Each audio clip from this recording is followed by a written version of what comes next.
La Unión Obrera Metalúrgica manifestó hoy frente a la empresa Soipren Sociedad Anónima, a la que había reclamado un bono de fin de año. Que los trabajadores simplemente le han pedido una colaboración para fin de año, la empresa ha decidido sancionarlo, quitándole 7 días de su salario a los trabajadores, suspendiéndolo por 7 días. Carlos Eduardo Monjes, de 35 años, cabo de la policía, discutió violentamente con su novia, Magalí Pérez, de 20 años, y tras esa discusión decidió dispararle en varias oportunidades y a su madre, Nancy Beatriz Pérez, le dio muerte a las dos y después de esto se descerrajó un disparo en la cabeza. Que hay avances en el nuevo acuerdo con la Argentina. Aclaró que se trabaja con el equipo técnico sobre la base de una nueva negociación. Dijo también que la propuesta será girada al directorio del organismo, que tendrá que resolver si acepta el nuevo acuerdo.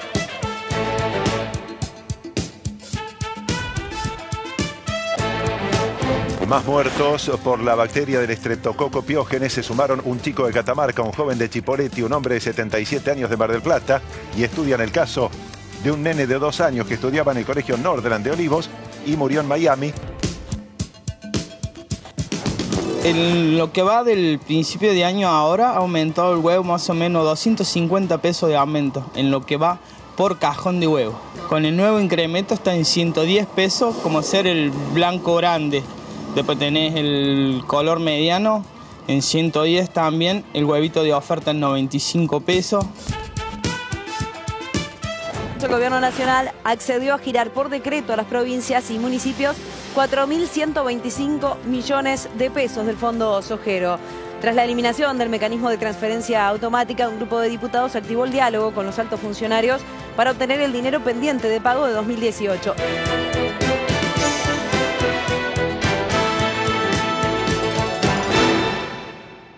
Bueno, y esta semana la economía también ha estado en el candelero de la opinión pública, como en todas las últimas semanas, de hace por lo menos 6 o 7 meses, ¿no? Hace 7 meses parecía que todo estaba sobre rieles, que ya había una elección ganada en el año 2019 por parte del oficialismo, y cómo cambió realmente todo. Esta semana, el ministro de Hacienda de la Nación, Duhovne, tuvo que ir a diputados a plantear los números generales del presupuesto, y esto ocurría. Estamos convencidos de que vamos a retomar el sendero de crecimiento rápidamente, con una economía fortalecida y más previsible. Vamos a tener un tipo de cambio real más competitivo que impulsará nuestras exportaciones. El equilibrio fiscal primario nos va a permitir depender cada vez menos de los mercados internacionales de crédito y aumentar la previsibilidad económica, mejorando las condiciones para la inversión. Finalmente, el Banco Central verá facilitada su lucha contra la inflación al no tener que proveer financiamiento monetario al Tesoro. En relación a los comentarios del Tesoro de los Estados Unidos, la Argentina no está embarcada en ninguna negociación de ningún esquema monetario de las características que se mencionan. Son comentarios particulares del Tesoro de los Estados Unidos.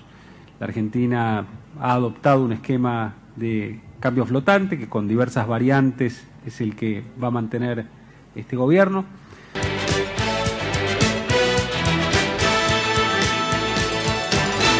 Bueno, alguna de las cuestiones que planteaba en diputados llegó una hora tarde, hubo algunos problemas allí en diputados y después estuvo por 4 o 5 horas el ministro allí.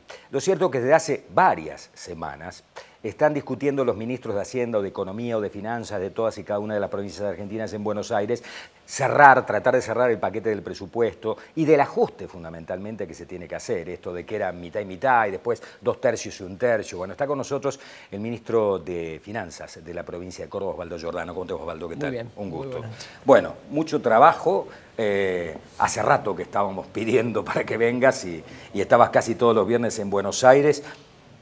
¿Por dónde pasa el ajuste en Córdoba y antes? ¿Está cerrado el presupuesto o no todavía? Mira, en principio sí, el acuerdo con los gobernadores costó mucho, muchas reuniones con los ministros, después con los gobernadores, fue muy difícil, en un contexto sumamente complicado. Pero bueno, finalmente se logró algo que obviamente a nadie le gusta, a nadie quedó cómodo, pero creo que es lo que impone la realidad, una realidad muy difícil que lamentablemente lo que vos señalabas, ¿no? Quienes hace unos meses éramos pesimistas o preocupados o señalábamos algunas luces de alerta, bueno, el peor escenario se cumplió y hoy estamos en una realidad tremendamente difícil. En ese marco, lo que plantea el Gobierno Nacional, una medida drástica, es decir, eliminar el déficit primario, así que aparte queda toda una enorme masa de intereses que habrá que financiar. Intereses de deuda que hay que financiar y pagar. Con más deuda. Para que se dé una idea, esos intereses equivalen a más de todos los salarios que paga el Estado Nacional, es decir, es una cosa enorme. Pero aún así, digamos, requiere un esfuerzo grande de reducción de gasto y de mayores ingresos. Básicamente lo que dice el presupuesto es más impuestos. El caso de la retención de exportación es el más grande, pero son otros más. También una fuerte reducción de la obra pública, el ajuste por la obra pública, y una transferencia, digamos, una quita de recursos a las provincias, ya sea porque se eliminó el fondo sojero, porque se deja de... Eso finalmente fue lo que se venía diciendo, pues se habló al principio mitad y mitad, ¿no? Hay que compartir el esfuerzo, dijo al principio. Después se habló de 2/3 partes por parte de la Nación y 1/3 para la provincia. ¿Eso más o menos fue así? Mira, nosotros tuvimos que hacer unos cálculos para Córdoba. A Córdoba el año que viene esto le va a costar unos 8.000 millones de pesos, que es básicamente bajar impuestos, porque tenemos que bajar ingresos brutos, de acuerdo a lo que se acordó en el Consejo Fiscal, más hacerse cargo de los subsidios que estamos estimando. Bueno, pero van a seguir con la baja de ingresos brutos, porque después en determinado momento se habló de que podían prorrogar por lo menos por un año más el tema de la baja de ingresos brutos. En eso se quedó que sí, se va a prorrogar la de sellos, pero sí se va a mantener de ingresos brutos, lo cual diría que es el impacto más grande. También, bueno, la pérdida del fondo sojero, y sí vamos a recibir algunos recursos más de algunos impuestos que se van a aplicar, como por ejemplo se va a extender la base de ganancia de bienes personales. El efecto final es ese. Yo diría que a nivel nacional un poco más de 1/3 del esfuerzo lo hacen las provincias, y el resto es menos obra pública, que en definitiva nos afecta a las provincias, y el resto es más impuestos, que también afecta a las provincias. ¿Para qué proyección hacen, Osvaldo, teniendo en cuenta que para que vengan más impuestos coparticipados a la provincia de Córdoba, la gente tiene que poder pagar los impuestos, ¿no? O sea, todo el mundo tiene que pagar los impuestos para que vengan los recursos. Sí, ¿no? En realidad de eso no esperamos mucho, porque en realidad son algunos toques puntuales a ganancias. Ustedes saben, bueno, que hay algunos grupos de trabajadores que tienen parte del salario que no paga ganancias y que genera inequidad. Petroleros del Sur, por ejemplo, por citar a unos. Sí, por ejemplo esos. Pero incluso hay empleados del Estado Nacional que lo también tienen. Y de bienes personales lo que se está pensando es, bueno, grabar los activos que están fuera del país. Esos serían los más importantes, y algunos otros toques más. No es mucho eso. Sí, bueno, la reducción de los reintegros de las exportaciones, que eso ya está vigente, que va a tener algún efecto, pero fundamentalmente, bueno, va a tener que ser un esfuerzo que hagamos en el presupuesto provincial. ¿Y por dónde pasa ese esfuerzo, digamos? Porque se ha lanzado la provincia de Córdoba una obra pública fenomenal que está a la vista de todo el mundo, sobre todo, bueno, no solamente en el área capital y en el Gran Córdoba, pero acá tiene un impacto muy grande porque la obra es realmente significativa, digamos. ¿Corre algún riesgo, digamos, todo esto, los plazos de las obras? Mira, este año ya hemos hecho un esfuerzo porque hubo una baja importante de ingresos brutos. ¿Y cómo la enfrentamos? Básicamente, bueno, mejorando la administración tributaria y cobrando mejor los impuestos que administra la provincia. Todos los impuestos hemos logrado mejoras significativas.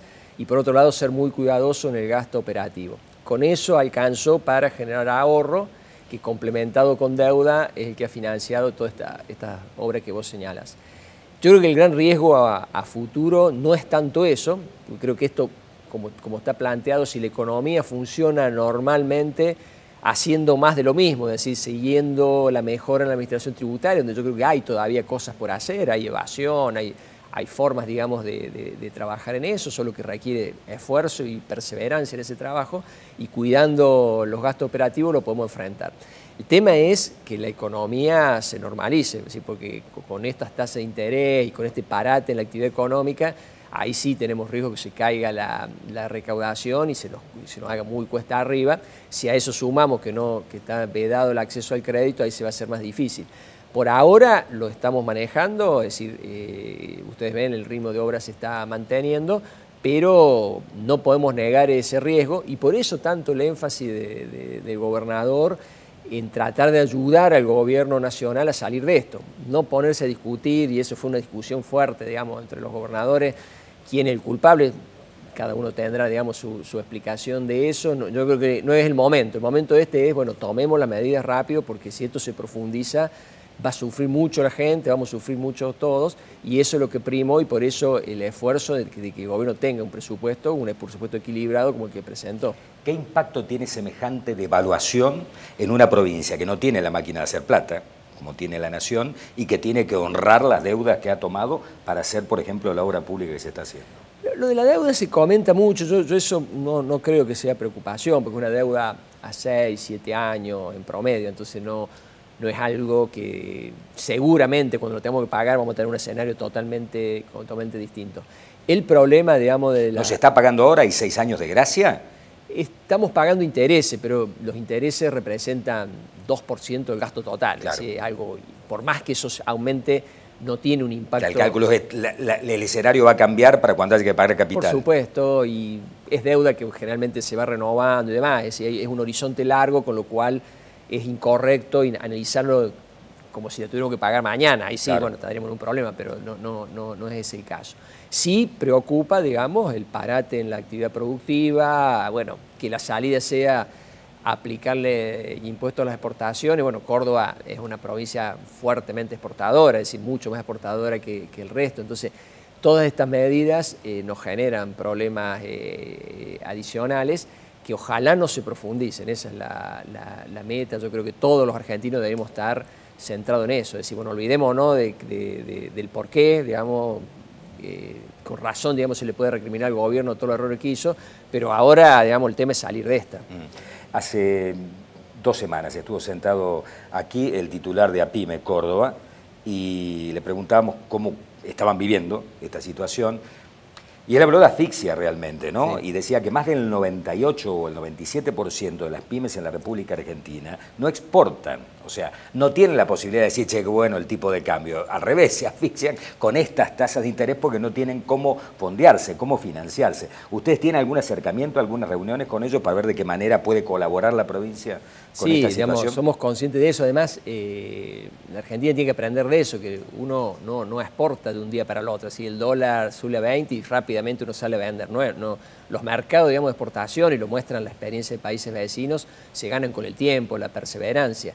Esto que de golpe, bueno, hace unos meses no se podía exportar nada y ahora de golpe el tipo de cambio estalla, no es que mágicamente nos abren los mercados y podemos reaccionar a eso, y menos una pequeña empresa que es el entramado principal de la producción de Córdoba. De manera que sí, yo creo que la estamos pasando mal todos los sectores más vulnerables porque no les alcanza el ingreso, y en eso el gobernador ha sido claro de reforzar la política social, porque sabemos que hay gente que está en muy malas circunstancias, y cerca de las empresas hasta donde podemos, pero realmente son muchas herramientas que no maneja la provincia, que juegan adversamente, y por eso en realidad la principal batalla es en Buenos Aires. De eso, bueno, hemos pasado muchas horas en los últimos meses en Buenos Aires tratando de que el gobierno reencauce la situación y volvamos a algo más normal. No solamente ha habido ajuste, sino que ha habido transferencia de problemas, digamos, sí, también a los distritos, ¿no? Por ejemplo, el transporte. Había subsidio nacional, dice, terminamos con los subsidios nacionales, no a todos, porque yo me quejo que no he visto una letra de los trenes de AMBA, de los trenes de la provincia de Buenos Aires. Allí continúan los subsidios, o sea que no ha sido parejo para todo el mundo, me parece el tema. Ahora, ¿de qué manera puede colaborar el gobierno de la provincia para que el impacto no sea tan grande, teniendo en cuenta que el aumento puede ser del 60 o del 70% en caso de que se quiten todos los subsidios al transporte? Sí, sobre lo primero que vos señalás, sí, lo hablamos con los funcionarios nacionales, y con cierta razón Rogelio Frigerio dice, bueno, no nos pidan que resolvamos todos los problemas de la Argentina en los últimos 200 años. Entonces, bueno, se empezaron a resolver algunos temas como el subsidio del transporte automotor y la energía eléctrica, pero quedan pendientes, como bien vos señalás, temas muy injustos como por ejemplo el subsidio al transporte ferroviario. Lo que pasa es que siempre son allá, ¿no? Por supuesto, por supuesto. Siempre los subsidios van a donde están los votos. Esto es lo que molesta, digamos, a la Argentina productiva. Y a la ciudad de Buenos Aires, que es la zona más rica del país, y sin embargo con presupuesto nacional se le financia el subsidio. Pero bueno, creemos que dentro de lo muy difícil, lo complejo que era, por lo menos hicimos un paso en el sentido correcto. Las provincias no perdieron estructuralmente ingresos, sino algunos temas puntuales, y nos plantea este desafío que vos bien señalás, que en energía eléctrica y transporte automotor, bueno, cómo abordarlo. La indicación del gobernador, tenemos tiempo obviamente porque es hasta a partir de enero, sí, es trabajar en reforzar políticas que venía haciendo el gobierno, que es subsidio, lo que se llama subsidio a la demanda, es decir, no, claro, no subsidiar a las empresas, sino a las personas. Al usuario. Lo cual lo hace mucho más transparente. Y al usuario el que le haga falta, realmente. Que le haga falta, uno puede identificar, es decir, no es lo mismo nosotros viajando en transporte automotor que gente que en estado de pobreza. Bueno, este tipo de herramienta va a permitir que tal vez con la misma plata o con menos plata se puede lograr mejores resultados. Pero bueno, es todo un desafío que además involucra a los municipios porque hay parte del transporte, una parte importante del transporte está a cargo de los municipios, pero digamos, pensando en la Argentina del futuro es lo correcto, así que son cosas que nunca debió haber hecho la nación y que bueno, las crisis por ahí son oportunidades para empezar a corregir esas distorsiones y ojalá esto alcance para que la nación encauce la situación. Esta semana conocimos los datos de pobreza en la República Argentina del segundo trimestre, o sea, antes del impacto. Antes de este impacto devaluatorio de todo lo que ha ocurrido, ¿no? O sea que los números, 10,8 en Córdoba, el índice de pobreza, los números van a ser peores inexorablemente en el tercer trimestre y en el cuarto trimestre porque se va a sentir mucho más toda esta transferencia, el corrimiento de precios debido a la devaluación, ¿no? Tu visión con respecto a eso. Sí, coincido con vos, yo creo que todavía lo peor no lo hemos visto, por lo menos no lo han reflejado las estadísticas, y de allí, vos repito, la urgencia que el gobierno nacional reencauce la situación y en el mientras tanto nosotros no quedarnos brazos cruzados. Por eso el reforzamiento de los planes asistenciales de la provincia y que muchos municipios están acompañando es clave. Sabemos que no es la solución porque no vamos a resolver el problema con asistencialismo, pero en una emergencia es fundamental. Y tratar de ir preparándose para que si el gobierno nacional la encausa, bueno, tener algunas acciones que ayuden a que sea más rápido.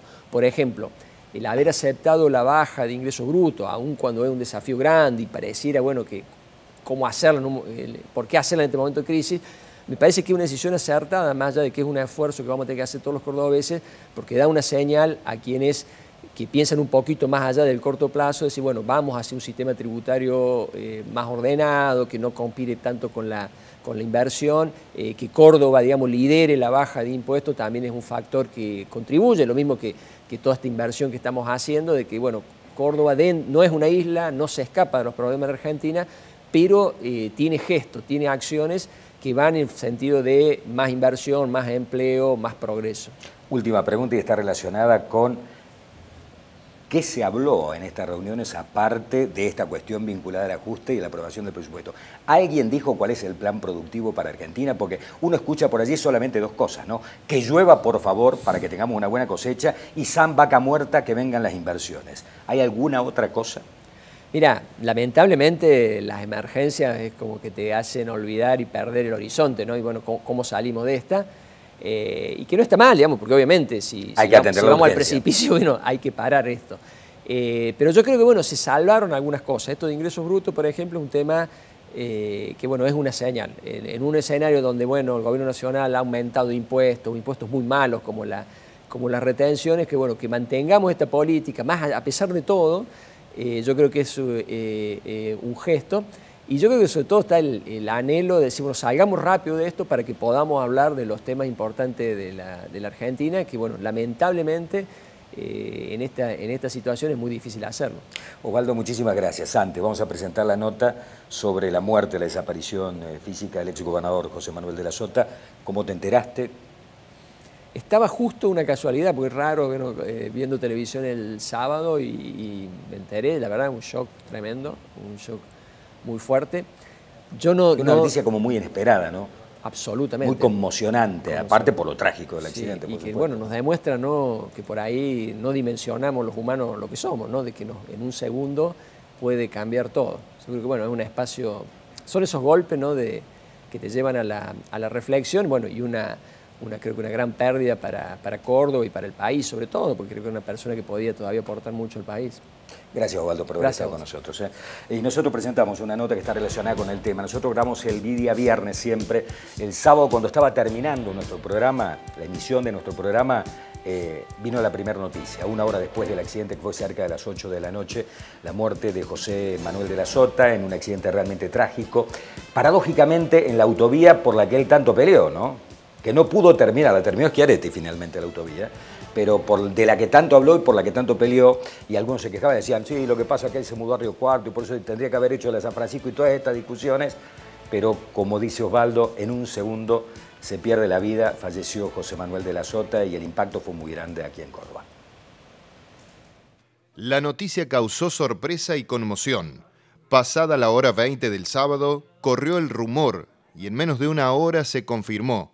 El exgobernador José Manuel de la Sota había muerto en un accidente en su auto en la autovía Córdoba-Río Cuarto. Acá a mi espalda se encuentra el vehículo, la camioneta en la cual se trasladaba el exgobernador José Manuel de la Sota, la camioneta Volvo. Acá está a mis espaldas, ustedes pueden ver cómo ha quedado la parte frontal prácticamente destruida. El propio gobernador Juan Schiaretti concurrió rápidamente al lugar para constatar lo ocurrido. Dirigentes que acudieron esa noche no salían del dolor de la noticia. Venía solo, venía manejando él, creo que venía desde Río Cuarto a acompañar a Adriana. Todo el peronismo de Córdoba nacional estamos realmente consternados, estamos mal.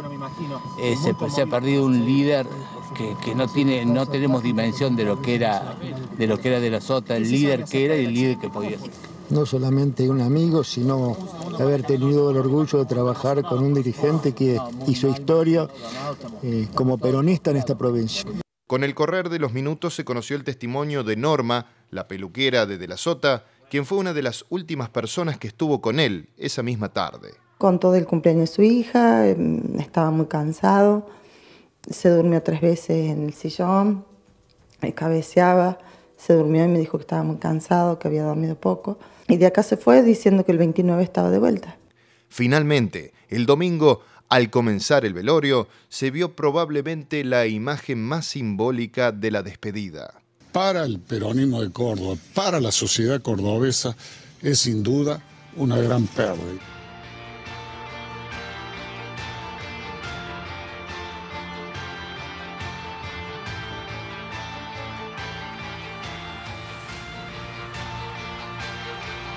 Una persona que nos enseñó que el diálogo era la base de la construcción de cualquier sueño.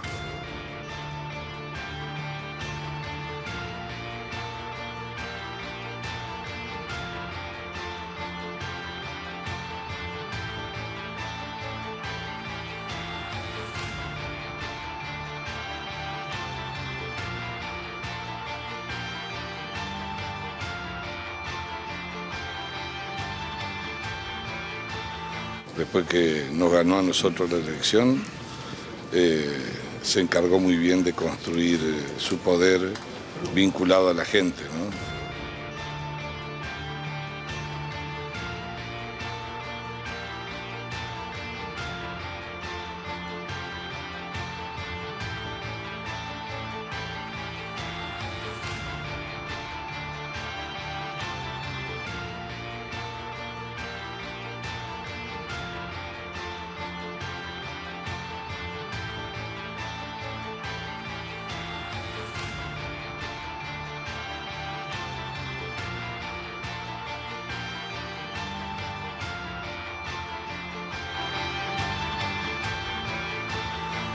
Yo quise colocar en su féretro la banda de gobernador de la provincia de Córdoba, que él me colocara a mí cuando asumí ahora en diciembre del año 2015, para que lo acompañe en su viaje final hacia el cielo, donde seguramente desde allí estará acompañando y velando por los cordobeses.